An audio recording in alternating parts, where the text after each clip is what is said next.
மீண்டும் மீண்டும் அதே மாதிரி நேற்று டச் பண்ண சொன்னேன் கவினாஷை. எங்கள் மூஞ்ச கொண்டு வந்து வெயி கேமரா கிட்ட செல்லுக்கிட்ட டச் பண்ணிட்டேன் எப்படி அப்படின்னு சொன்னேன்ல, அதை திருப்பி ரிப்பீட் பண்ணுமா? அப்படியா? அதோ வச்சிடறேன். நீ சொல்லிட்டில கேட்காம இருக்க முடியுமா? இப்போ எப்படிடா இருக்கு? லூசு முண்டாமே, நல்லா பாரு, இதை நல்லா உத்து பாரு, நல்லா தூக்கம் வரும் உனக்கு.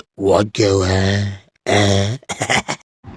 நைட்டு 3 வெள்ளையாக இருக்கும், சில டைம் மஞ்சளாக இருக்கும். பௌர்ணமி அப்போ சிவப்பாக இருக்குன்ற அது நைட் டைமில் அப்படியே கடல்லேருந்து வெளியே வருவோம். சில டைம் சிவப்பாக தெரியும். ஆனால் நீ வில்லங்கமாக ஏதோ போட்டிருப்பிய, நீ எல்லாம் நல்லவனா போட மாட்டிய.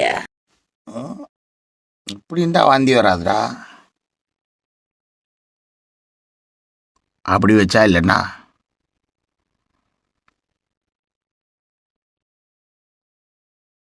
இப்படி வச்சாலும் தான்.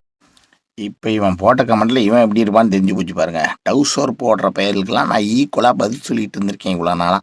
அம்மனமாக உட்காந்துட்டு இருக்கேன் நாய், டவுசர் போட்ட நாய்க்கெல்லாம். நாங்களாம் லிங்கி வேட்டிகள் போடுறவங்கடா, லூசு பையில. ஓ, நீ அப்படி தான் நெக்கி நெக்கி சாப்பிட்டு இருந்தியா? அது டேஸ்ட்டாக உனக்கு இருந்ததுனால எங்களுக்கு ரெக்கமெண்டேஷன் பண்ணுறியாடா? எங்களுக்கு அந்த பழக்கம் கிடையாது. நாங்களாம் மனித ஜாதிகள், கையால் எடுத்து இப்படி தான் சாப்பிடுவோம். நீ தான் நாய் பரம்பரை. ஏன் மூஞ்ச நல்லா பார்த்துட்ட, கமெண்ட் பண்ணலாம், தப்பு இல்லை. ஆனால் நாயோடைய அதை போய் வாழை விலைக்கு ஜூம் பண்ணி பார்த்துருக்காடா இவன். அப்போ எவ்வளோ பயங்கரமான கேவலமான பிறவியாக இருப்பா பாருங்க பாஸ்.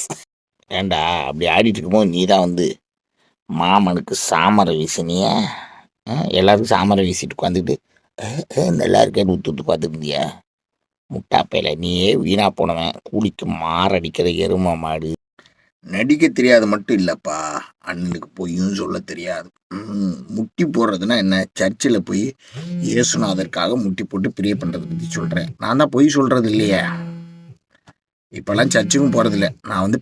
ஏண்டா ஸ்டொமக் அப்செட் ஆகுதுன்னா பல நாட்கள் ஒழுங்காக ஆய்ப்போகாமல் இருந்திருப்பேன், அதனாலையும் ஆகலாம். இல்லைன்னா எப்போ பார்த்தாலும் வெளி சாப்பாடை போய் நல்ல ஃப்ரைட் ரைஸு அது இதுன்னு வாங்கி சாப்பிட்டு இருந்திருப்பேன். சவர்மாக்கு வருமானு, அதனால் அப்செட் ஆகி. இப்போதான் தெரியுது சைலண்ட் மோடுன்னா அடுத்த லவுடு ஸ்பீக்கரு கரக் முரகுன்னு கேட்குதுன்ற. இதெல்லாம் யோசித்து பார்த்தோம்னா உன்னுடைய ஹெட்ஃபோனை காதில் மாட்டிக்கிட்டே கக்கூசு கூசு போயிருப்பேன். அங்கங்கே டக்குன்னு கழுவும் போது இழுத்து